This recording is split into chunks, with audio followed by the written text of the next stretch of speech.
Dear students and colleagues, this is Dr. Guven, and I'm happy to be with you after a long time. I just wanted to express my views as a scientist on the COVID-19 pandemic that's raging across the world. As you're aware, since December 26, the COVID-19 has been found firstly in Wuhan, China, and then it has been spread to many countries across the world through transmission, through air travel, and many other means. Unfortunately, right now there's a big situation going on, though China has recovered somewhat from the COVID-19 pandemic. Now the situation is pretty intense in Europe, especially in countries like Italy, Spain, France, and now UK. And the situation in the United States is getting worse and worse every day as the health system is being overtaxed beyond its limits. So many of my students and my colleagues asked, though I'm not a virologist or I'm not a medical doctor, I'm a scientist, and I believe that the solution to everything in the world, everything that happens in the universe, depends on physics, depends on science, depends on engineering. So as a scientist and an engineer, I believe that COVID-19 is also something that can be handled by pure science and even engineering. Eventually, many people would say perhaps COVID-19 is a way of Mother Nature trying to maybe balance out what's happening in the world with global warming and many other things. As you know, we humans have really overtaxed the resources of our planet. But eventually, this is not the first time that humankind or civilization has had to worry about this type of epidemic. Throughout the history of mankind, there have been epidemics almost in every century. Some of them have shaped our history. For example, the Black Plague, which happened in Europe, was pretty much responsible for Renaissance because those who were left over really used all their mental faculties to create advancements in science, technology, art, humanities, social sciences, which really helped to shape and define the modern world that we live in today. The Spanish flu, which happened in 1918, and by the way, it was not a flu in Spain. It was actually a flu that generated from USA, but because only Spanish newspapers reported, we call it Spanish flu. Also led the deaths of many people across the world, especially during World War One. And it also defined the way our world was structured for 20th century. Now in the 21st century, this COVID-19 pandemic, which started at the end of 2019, but it's pretty much defining in 2020.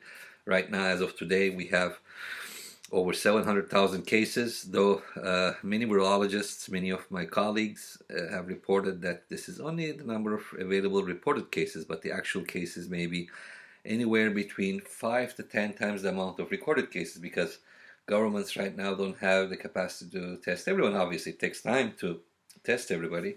So we would say, with a good estimate, if we have only about 700,000 cases reported worldwide as of today, that means probably we have somewhere between 3.5 million to 7 million, perhaps 10 million infected people all across the world, which is a serious number. But mind you, many governments are taking initiative to overcome this pandemic, though perhaps these numbers are also not correct in some countries like Syria, Afghanistan, where the resources are limited to test everyone. In big countries like China and India, where it takes a lot of time to test enough of the sample of the population to get an idea of how many people are infected. But all the local governments across the world, everyone is doing their best to try to test everyone, to contain the situation, and to find a solution. We see a lot of news regarding finding of a vaccine that may help the COVID-19 situation.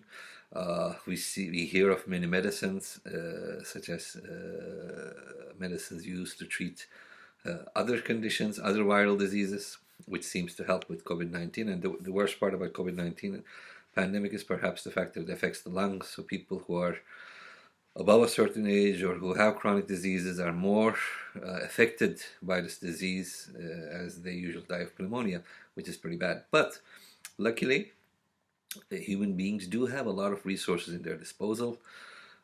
Now, a lot of companies are scrambling up to make respirators for everybody so that they can breathe with assistance in case they're having difficulty due to this virus.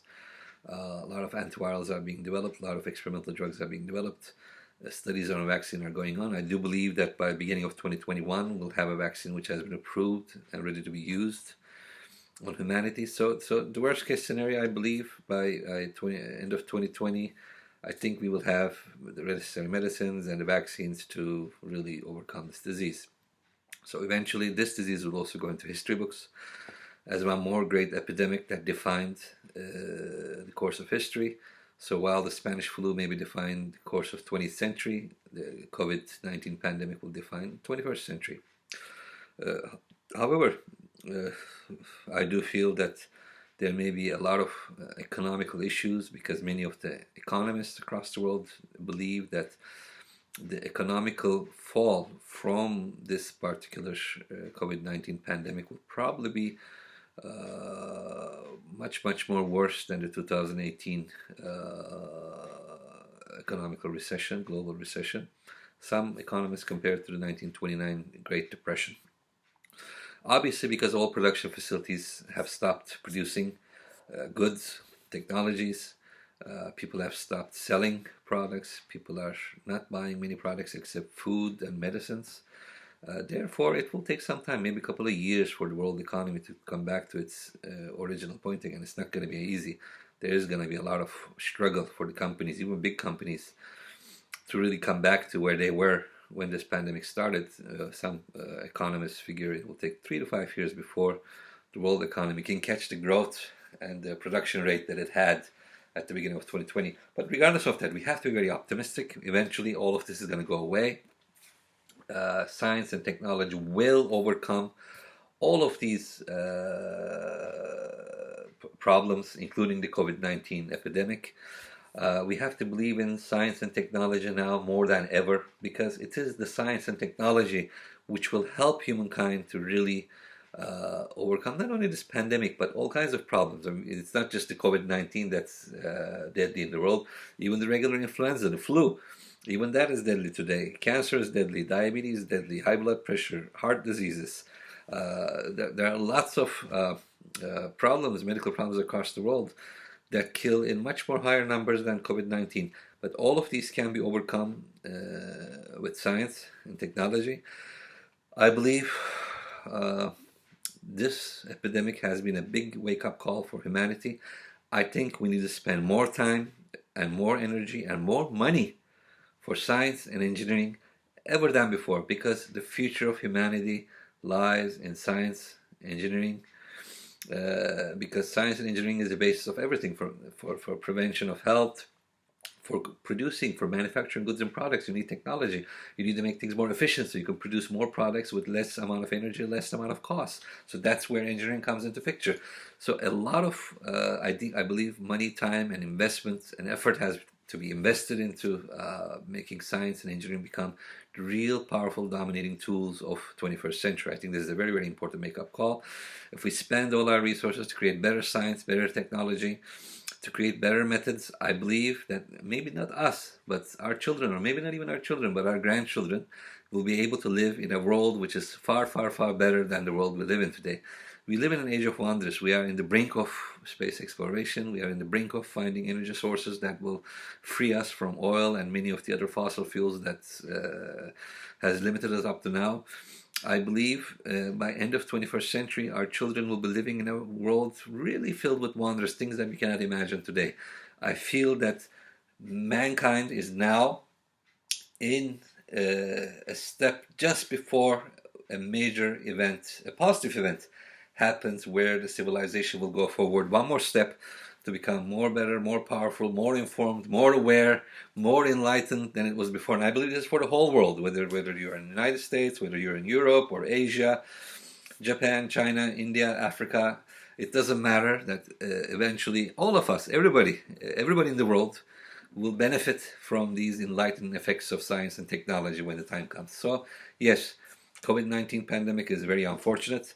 I would like to give my condolences to everybody, all of my colleagues, friends, students, people I know and I don't know who have or may have suffered from COVID-19 pandemic. It's very unfortunate. I'm really, really sorry if you had to lose somebody, or if you had to go through a tragic event. But remember, eventually, day will come, even I will die. But eventually, time will come that these things will be past. It will be history, and it will be read in history books, the great pandemic of 2020. But eventually, time will come, maybe by 2080, 2090, that we live in a much better world, because it has been understood by the civilizations, by people all across the world, that it is science, it is technology, it is knowledge that is our salvation for the future. As Dr. Guven, I would like to thank all of my friends, colleagues, especially my students, who have been sending me messages through WhatsApp, through Facebook, Twitter, all kinds of communication channels. I've not been able to answer all of them because it's very difficult. I have thousands of students across the world. I want to thank you all. I'm well, I'm healthy. I am having some health problems, but not due to COVID-19, but due to some other issues. But I'm well, I'm fine. As you can see, I thank you for your messages. I'm not able to answer to all of you, but I thank all of you for remembering it. And remember, we have to be all solidifying together in the name of science and technology. We will have a better future, if not for us, for our children and for our grandchildren. Thank you very much, and I wish you a healthy and safe future.